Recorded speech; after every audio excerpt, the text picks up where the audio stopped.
Positive story में आज हम एक ऐसे व्यक्ति से आपको रूबरू कराना चाहते हैं कि जो किसी तारीफ का मोहताज नहीं। बात कर रहे हैं द्वारका भारती की। तो द्वारका भारती एक साहित्यकार के साथ अपने कार्य में भी बड़ी लगन के साथ काम करते हैं। जैसे लेखन में तो बात करें तो वो एक हाथ से बनाने वाले जूतों को दस्तकारी करके अपनी जीवनचर्या चलाते हैं। अगर बात करें तो द्वारका जी, ये इसकी शुरुआत कैसे हुई लेखन की तरफ?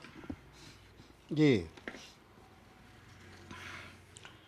हाँ, वो ऐसा है जी, मेरा जो बचपन से मेरे को पढ़ने का बहुत शौक़ रहा है।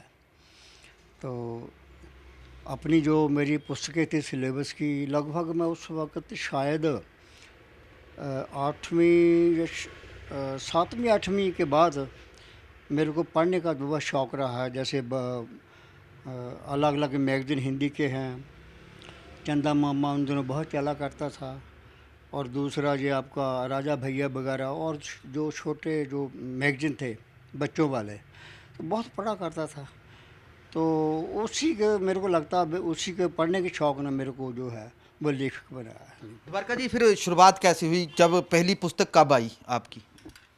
हाँ, मेरी जो एक्चुअली मेरे को हिंदी से पंजाबी और पंजाबी से अनुवाद करने का जो मेरा सफ़र वहाँ से शुरू होता है। तो उसको जो मेरी पहली पुस्तक थी वो हमारे एक बहुत मशहूर लेखक हैं, वो आजकल नहीं है, ओम प्रकाश वाल्मीकि, उनकी आत्मकथा थी एक। तो उस आत्मकथा को मैंने वो हिंदी से पंजाबी में अनुवाद किया उसका।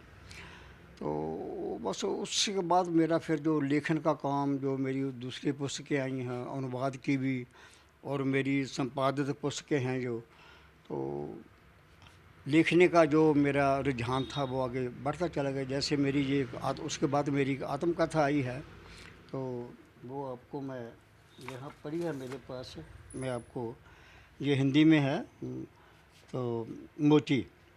तो इसमें मैंने अपना सारा कुछ लिखा है, जो मेरे जीवन में जो जो जो जैसे हुआ, मेरा जो साहित्यिक जो मेरियां गतिविधियां कैसे आगे बढ़ी हैं, और कैसे मैंने लिखना सीखा, कैसे मैंने आगे सारा काम बढ़ाया, ये मेरा सारा कुछ जो था ये सारा कुछ इस पुस्तक में है।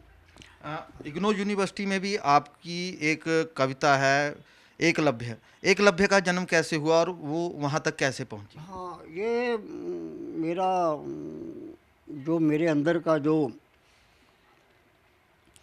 लेखक था वो ऐसे लग रहा है जैसे उसने ये जान लिया हमारा जो आसपास का जो वातावरण है समाज का, उसमें शोषण हो रहा है, जाति के नाम पर हो रहा है, और दूसरी जो बहुत से कारण हैं जिससे जो शोषण हो रहा है। तो वो जो कविता थी वो मेरी, वो हमारा जो पौराणिक लिटरेचर है, जैसे महाभारत, उसमें कथा आती है एकलव्य की।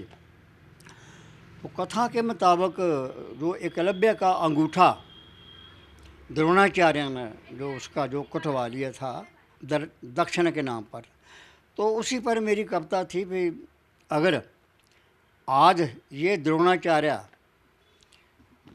मेरे जैसे एकलव्य से गुरु दक्षिणा मांगेगा तो मैं उसको अपना अंगूठा नहीं दूंगा, मैं अंगूठा दिखाऊंगा।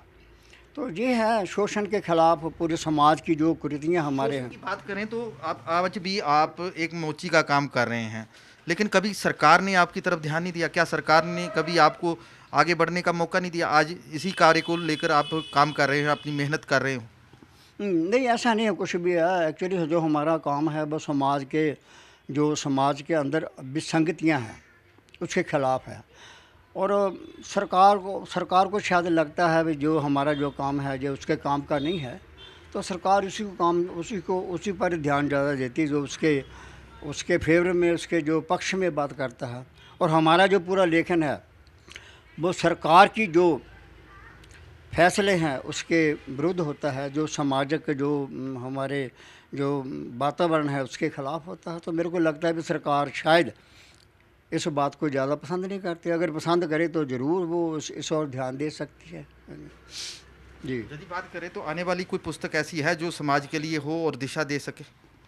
हाँ, बिल्कुल, बिल्कुल। मेरा जो आने वाली पुस्तक है मेरी, वो निबंध हैं। काफ़ी जो समाज के, जो हमारे समाज के भीतर जो चल रहा है, तो राजनीतिक भी है और सामाजिक है और धार्मिक है।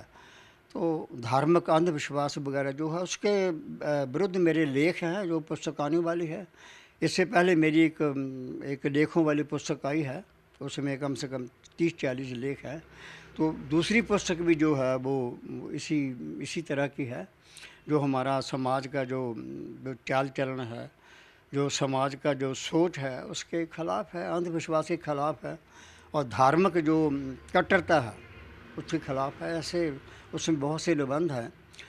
तो इसके अलावा हम जहाँ से एक पत्रिका निकालते हैं, बौद्ध धर्म प्रचारक, तो उसमें जो लेख छपते हैं, जो बाद में फिर वो पुस्तक का रूप वो ढल जाता है, ऐसा है। बिल्कुल, ये थे द्वारका भारती, जिनका कहना है कि आने वाले समय में जहां उनकी पुस्तक समाज के लिए एक नई दिशा लेकर आएगी, वहीं वो अपने काम से बहुत संतुष्ट है। उनका काम एक मोची का है, लेकिन उस काम को वो बखूबी निभाते हैं। उसी तरह समाज में फैली हुई कुरीतियों को जो है लोगों तक पहुंचाने के लिए अपने लेखन के माध्यम से लोगों को ज्ञान देने का काम भी कर रहे हैं। कैमरामैन नरेश के साथ रमन खोसला, जी मीडिया, होशियारपुर।